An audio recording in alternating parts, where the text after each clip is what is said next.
fenomenologia, que é a noção de personalidade, né? Porque a noção de personalidade vai tentar estancar a gente num certo jeito de sentir e responder à vida, né? Uma parte da psicologia vai, inclusive, nomear tipos de personalidade, né? Acho que, historicamente, a psicologia tenta categorizar aí tipos de gente, não só a psicologia, né? A gente tem isso também no marketing, né? Para poder direcionar conteúdos, assim. Mas partindo de um pressuposto de que a gente reage, responde às coisas de um determinado modo, né? Porque a fenomenologia vai questionar essa noção de que, bom, porque eu fui de um determinado modo, eu sou quase que assim determinado e obrigado a continuar sendo desse modo, né? O que no consultório a gente vê que não é bem assim, né? As pessoas passam por, muitas vezes são submetidas a experiências transformadoras que mudam radicalmente o modo delas de serem. E daí, se eu, assim, por uma fidelidade teórica, se eu quiser falar, olha, apesar dessa experiência transformadora, ainda sobrou um resquício ali de como a pessoa era antes, eu estou fazendo isso muito mais por uma preocupação teórica do que por uma correspondência à situação e que a pessoa está vivendo, sabe? Então, acho que o que a fenomenologia traz para a gente é uma espécie de uma fundamentação filosófica e, em certa medida, psicológica, para a gente entender por que é que a gente pode ir se transformando, né? E como é que a gente vai se transformando, e mesmo para legitimar essa possibilidade de transformação enquanto condição humana, né? Isso porque a psicoterapia só faz sentido se eu entender que o ser humano é a possibilidade de transformação.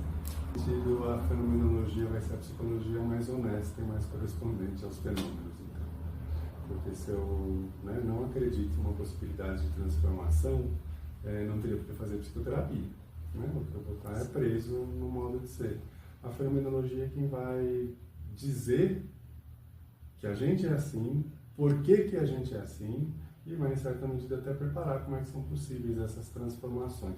Onde a gente pode ter, refletindo, né, assim, claramente, teoricamente, sobre como é que elas são possíveis. As outras psicoterapias reconhecem, embora não consigam dizer muito bem por que a gente se transforma. Porque não tem uma concepção de humano que seja de ser humano livre. Né? É isso que vai estar muito presente na fenomenologia. Né? Então, você não tem essa... Tem colegas que falam de uma honestidade intelectual, né? Que seria uma fundamentação teórica que fala, olha, estamos sujeitos à mudança porque essa é a condição humana. Né? Isso essas outras abordagens não têm. Né? E uma vez que elas não têm, o que a fenomenologia vai ter, e acho que isso é um jeito de situar as psicologias fenomenológicas em relação às outras, diz respeito também a para qual direção é possível mudar. Sabe? E quanto que cabe assim, ao processo psicoterápico, e mais ainda ao psicoterapeuta, determinar de antemão para qual direção a pessoa deve se transformar. Né? Isso é algo que está presente na psicologia já há bastante tempo, né? e que vai ser muito trabalhado na psicologia fenomenológica, que muitas vezes quem eu acredito que eu devo ser não é quem eu realmente devo ser. Né? E essa expectativa, essa crença de quem eu devo ser, contribuem para eu não perceber para qual direção a minha vida está me chamando, para que eu possa me transformar, né, e me tornar nessa outra direção. E a Gestalt terapia, enquanto uma psicoterapia fenomenológica, vai ter esse cuidado, né, de não partir de um pressuposto de como é que as pessoas devem ser, né, não vai encaixotar de antemão as pessoas para transformá-las nisso que acredito que deve ser. Mas vai, pelo contrário, criar um espaço, aí, preparar o terreno para que a pessoa possa perceber em que direção ela pode, né, e deve, à luz da singularidade da vida dela, se transformar. A gente tem uma primeira mudança bem importante aí, e é uma validação da experiência da pessoa, não colocando o sofrimento dela no que seria uma espécie de causa dela mesma, né? De uma interpretação errada da realidade, um pensamento equivocado, algum tipo de autossabotagem interior, né? E agora assim, colocando como se fosse um problema nela, né? o que a fenomenologia e a noção de ser no mundo trazem é que isso que a pessoa identifica como problema ou fonte de sofrimento está na realidade dela, né? E então, com a perspectiva fenomenológica, vai autenticar isso, né? Vai dizer, então, realmente, está aí na sua vida, está aí fora de vocês que você está sofrendo. E daí o caminho para modificar não seria um caminho de modificação interior da pessoa, mas é muito mais um caminho que fomenta assim, a liberdade dessa pessoa para poder dar a chance de que essa realidade que está aparecendo como fonte de sofrimento possa também aparecer de outros modos. Então, a pessoa sofre, né? Isso é um problema, acho que hoje em dia talvez um pouco menos, mas na história da psicoterapia, né, a pessoa vinha com um problema vivido, né, e ainda falava, não, mas o problema está dentro de você, né? Isso que você sente que você está vivendo não é real, né? É só uma interpretação sua. E daí a pessoa tem um sofrimento, que é um sofrimento que vem da experiência dela, e tem um segundo sofrimento que vem do psicoterapeuta, que fala que é ela que está vivendo as coisas erradas, né? E então acho que uma correção aí que as psicoterapias fenomenológicas trazem é uma validação da experiência da pessoa, ao mesmo tempo em que zela para que essa experiência não seja assim a única experiência possível dessa pessoa. Tá? Então eu autentico o que ela está vivendo. Fala assim, então é isso, tem isso, mas o que mais que pode ter? E daí, nesse sentido, ao invés de ser um juiz que determina que ela está errada sobre a realidade, o psicoterapeuta alguém que se coloca como um apoio para que ela suporte esse sofrimento, mas também um apoio para que ela experimente deixar a realidade aparecer de outro jeito. A psicoterapia está muito associada hoje em dia à eliminação de sintoma, né? E a gente vai encontrar nas psicologias fenomenológicas, né, afirmações assim, de que o sentido da terapia é contribuir para que a pessoa possa experimentar a sua vida, né? Isso é um jeito de dizer. E outros vão falar que o objetivo da psicoterapia é aproximar a pessoa de quem ela é enquanto um ser histórico, né? E isso muda radicalmente o sentido da intervenção psicoterápica, que não vai estar focada num aspecto pequenininho, né? Mas vai remontar esse aspecto pequenininho a uma parte de quem essa pessoa é, contribuindo exatamente para que ela se aproxime de algo muito maior do que ela é, do que só esse sintoma que ela está apresentando. Então, isso é interessante, né? Porque a psicoterapia, a psicoterapia fenomenológica que nós estamos falando, ela efetivamente reduz sintomas. Mas, em momento algum, o compromisso dela é com a redução e eliminação desses sintomas. E por isso que ela nunca ataca de frente os sintomas, né? A gente vai trabalhando na direção de aproximar a pessoa da experiência atual dela, da experiência de vida dela, e isso vai mudando a perspectiva que ela tem sobre esses sintomas e ao mesmo tempo vai mudando o lugar e o espaço que ocupa o sintoma na experiência dela.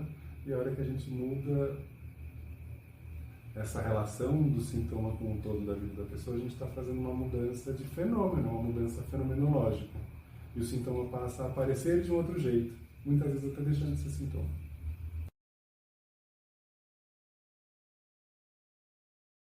Convida a gente a olhar para aquilo que eu estou vivendo como parte do meu processo na vida, né? E o meu processo quer dizer assim, eu vou passar por situações, algumas que vão realmente me subjugar, eu posso sofrer com elas, mas elas são passagem. Enquanto passagem, elas são importantes para que eu atravesse essas situações e saia lá na outra ponta de uma maneira transformada, né? Então, em certa medida, não que a gente valorize o sofrimento, né? Certamente não busca ele, mas o sofrimento é o que vai dando densidade, vai dando rugosidade, é o que vai dando as marcas na nossa vida, né? Uma vida sem acontecimentos marcantes, né? E muitos desses acontecimentos marcantes são sofridos, né? Porque quando a gente está em acontecimentos bons, a gente está muito mais entregue, leve, livre, né? E a gente passa por eles, né? E às vezes eles marcam, às vezes não. Os acontecimentos que solicitam a gente, como sofridos, eles trazem marcas, né? E são essas marcas que vão indicando para a gente quem a gente é, o que a gente já viveu, né? O que a gente aprendeu na vida e que pode ser útil para enfrentar os desafios que virão, né? Certamente não estimula os pacientes a buscarem seus sofrimentos, né? Mas convida, sim, a entendendo a urgência que a pessoa tem de eliminar o sofrimento, porque os sofrimentos são ruins e incomodam, ao mesmo tempo a gente faz um convite para, peraí, antes da gente eliminar, vamos ver como que esse sofrimento te traz sofrimento, como é que ele te toca, como é que ele te convoca, como é que ele interrompe. E com isso a gente já vai modificando, né, como é que eles aparecem e já vai, em certa medida, inserindo essa situação sofrida, enfim, numa história de vida. E a hora que você faz essa inserção, o sofrimento deixa de ser algo que vem e me atrapalha, ele passa a ser mais um acontecimento na minha vida.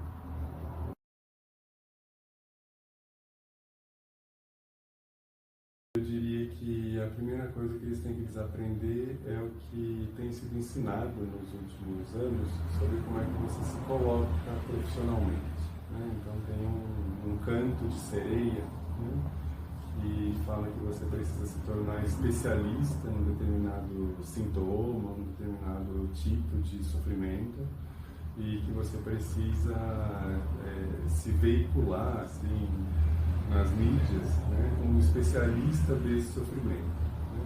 Eu convidaria a se desvencilhar disso, né? Acho que um bom psicoterapeuta, um bom gestalt terapeuta, ele é um especialista em vida humana, né? E ser um especialista em vida humana quer dizer que você não pode focar num único tipo de sofrimento, né? Você tem que focar na experiência das pessoas, né? Então, a primeira coisa a desaprender é isso, né? A ideia de que eu deveria me especializar em gestalt terapia para ansiedade, gestalt terapia para puérperas, gestalt terapia para, idosos, né? E me tornar um gestalt terapeuta interessado, né? E acho que tanto melhor terapeuta eu serei, quanto mais vasta for a riqueza de experiências que eu acompanho no meu consultório. E para isso eu preciso ter pessoas diferentes, né? E não pessoas iguais e que reproduzam ali um certo viés, né? Então eu sugeriria essa desaprendizagem, né? Inclusive que ela vem muito vinculada a essa noção de que eu preciso me promover nas redes sociais com criação de conteúdo, etc. Eu também colocaria essa como uma desaprendizagem importante, tá? E mais importante do que você aparecer como um influencer, alguma coisa assim, você ter uma boa base de colegas, né, que conhecem e confiam no seu trabalho, né? Porque a psicoterapia até hoje, eu acho que isso vai perdurar, apesar das mudanças que a gente está.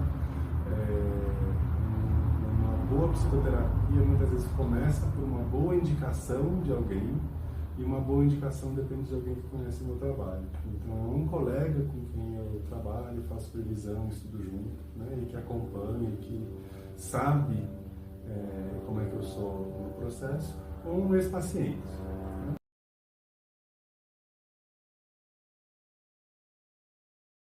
Eu acho que você precisa zelar para sempre ter o frio na barriga quando o paciente chega. Tá? Isso significa lembrar a todo momento que não é porque você já foi psicoterapeuta de 100, 200, 500 pessoas que você sabe ser psicoterapeuta dessa nova pessoa que está chegando. Então, meio que respondendo por um outro caminho que você perguntou, eu falaria assim: se parou de ter frio na barriga quando chega um paciente novo, está na hora de voltar para a terapia e para a supervisão. Porque tem uma coisa errada acontecendo.